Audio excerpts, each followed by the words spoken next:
Happy November. I know it's November 1st, but I'm going to wear this Halloween shirt one more day because I just love the orange and we are into fall and no one's really going to see me except you guys, and I know you'll be okay with it. In this video, we're going to talk about frugal, beneficial ways to save money going into the fall and winter, and I'm going to give you some examples of some of the things I do that fall in these standard categories that I use to save money all year round. I hope you will enjoy this video. If you don't know me, I'm Bonita. I retired about 2 years ago, early at the age of 57.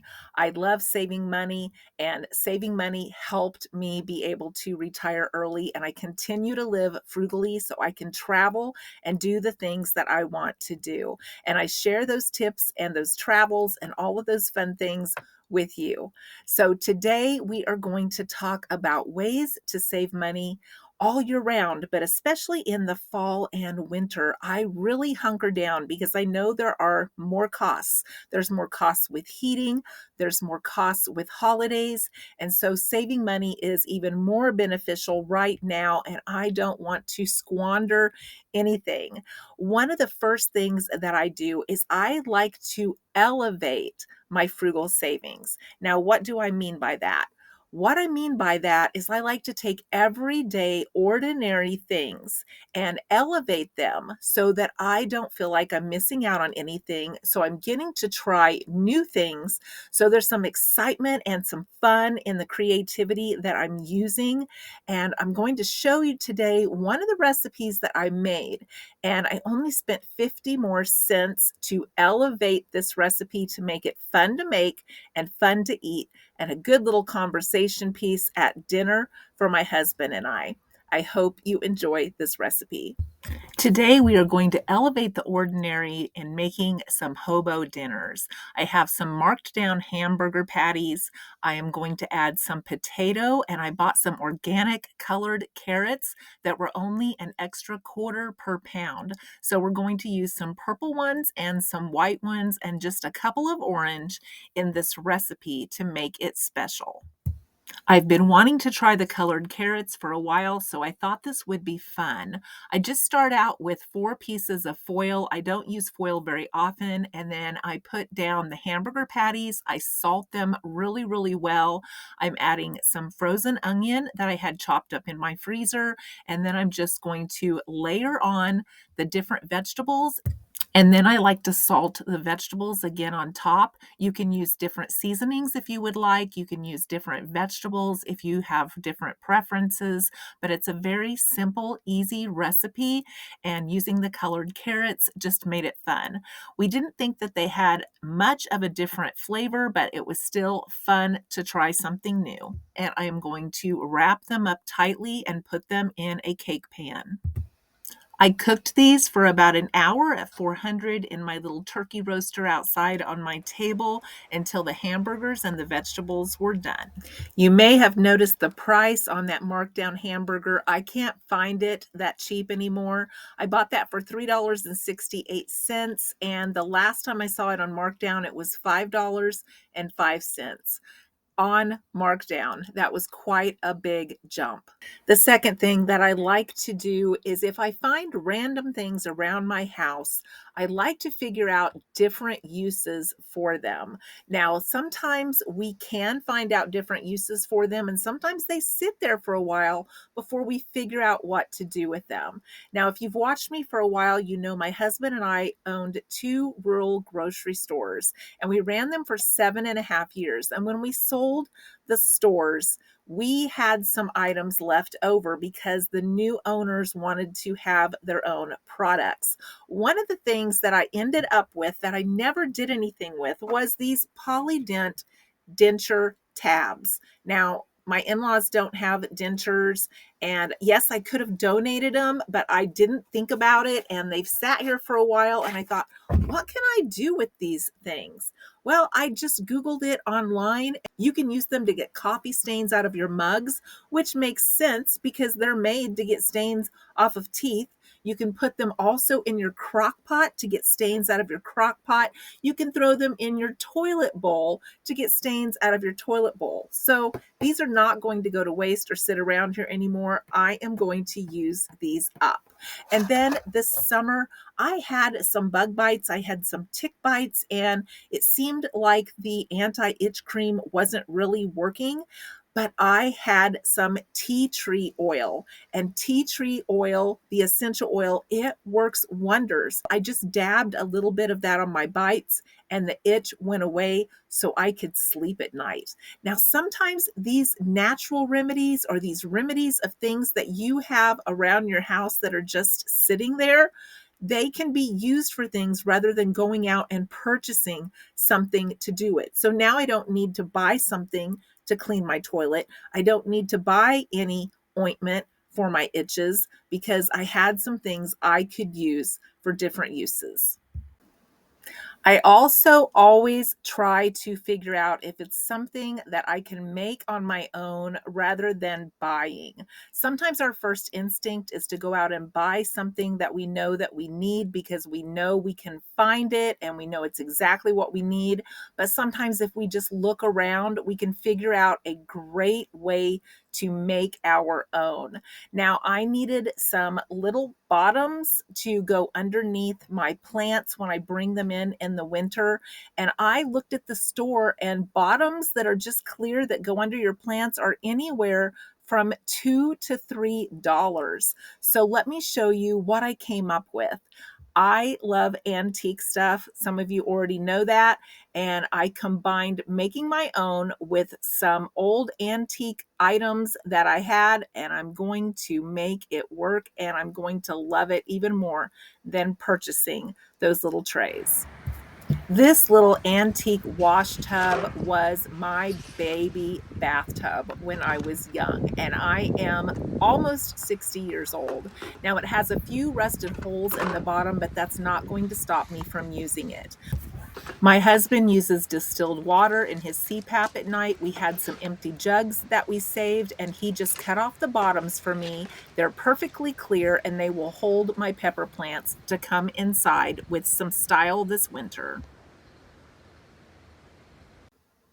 I'm also the daughter of Depression era parents, and their values really stuck with me. I learned a lot from them. And one of the things that they did during the Depression is they used their pantry staples to use every ingredient to its fullest potential. Now, they did this in random things as well. They used things, they reused things, they upcycled things long before it was fashionable. But this is a recipe that I decided to make because I had some mayonnaise that didn't get rotated properly and it should have already been used. It hadn't been opened yet, and since it's been opened, it's been in the fridge, it is still fine. But I'm going to use this recipe to replace my oil and my eggs and use up some of this mayonnaise. This is actually a Depression era recipe that people used back during the Depression when eggs and milk and oil was hard to come by, including butter. But they used this recipe to substitute because they could get the oil and the egg out of the mayonnaise. So if they had this pantry staple, they could use it wisely to make their baking moist. And banana bread became very popular also during the Depression. That is when people wanted to find uses for everything and waste nothing. And overripe bananas often got thrown away or fed to the chickens. So rather than throwing out the overripe bananas, people started making the new craze of banana bread.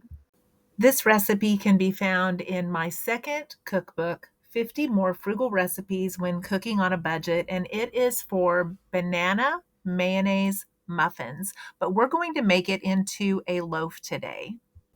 In this bowl, I have 1 cup of mayonnaise, 1 cup of frozen bananas that I have thawed out, and 3/4 of a cup of sugar that I am going to blend together until it is creamy and mixed thoroughly. To the mixture, all we need to add is a half of a teaspoon of salt, 2 teaspoons of baking soda, and 2 cups of flour. You can do a mixture of wheat and white flour. I've used buckwheat before. This just happens to be gluten-free white flour. We are just going to mix this all together, and then I'm going to spray a loaf pan, and we are going to bake this at 350 degrees. Since I baked it as a loaf instead of muffins, it ended up taking me closer to 45 minutes before the toothpick came out clean.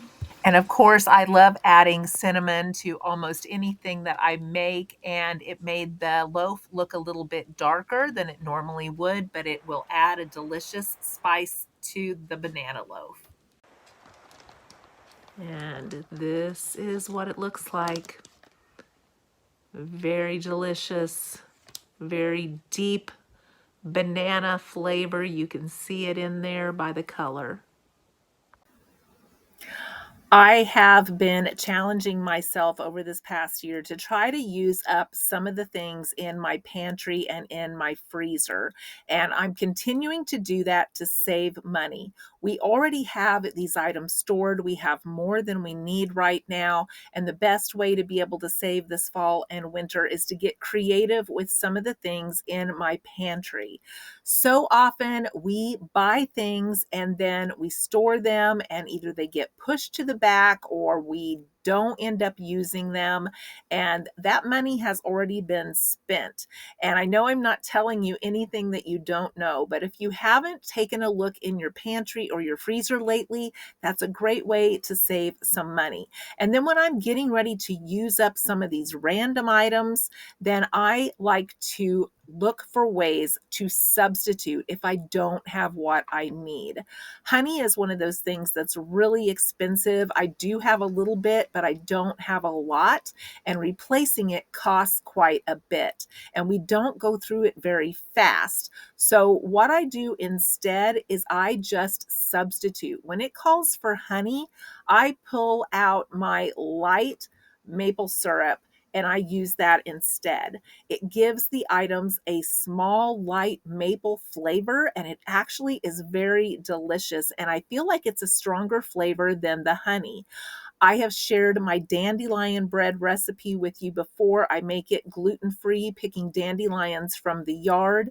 And when I make that, we actually prefer that I use syrup instead of honey in that recipe because of the flavor that it brings. It almost tastes like the outside of a McGriddle. When you buy those McGriddles at McDonald's, they have kind of that light syrupy flavor in the bread.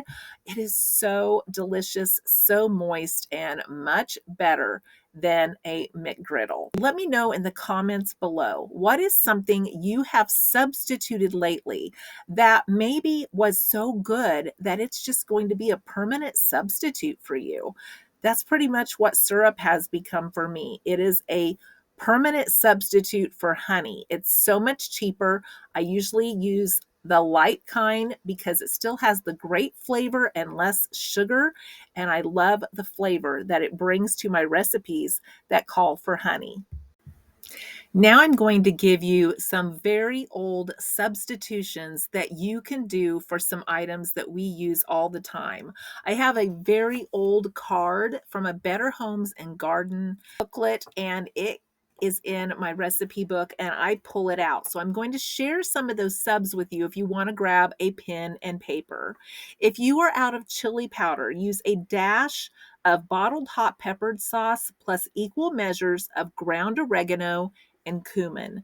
If you are out of ground cloves, use allspice, cinnamon, or nutmeg. If you are out of cumin, use chili powder. If you are out of paprika, use cayenne pepper, just a dash because it's hotter than paprika. If you are out of cayenne pepper, you can use 2 to 3 drops of hot pepper sauce. If you are someone that buys poultry seasoning, you can use 3/4 of a teaspoon of dried sage and 1/4 of a teaspoon of dried thyme, and stop buying your poultry seasoning. If you need balsamic vinegar, you can substitute a tablespoon of cider vinegar or red wine vinegar plus half a teaspoon of sugar. If you need half and half or light cream, you can take a tablespoon of melted butter or margarine plus enough whole milk to make 1 cup. And if you need 2 cups of tomato sauce, use 3/4 of a cup of tomato paste plus 1 cup of water. Substitutes save us money. So I hope this video has inspired you to take a harder look at things you already have at your home to make your savings stretch this fall and winter. Thanks for listening today, and I hope to see you in the next video.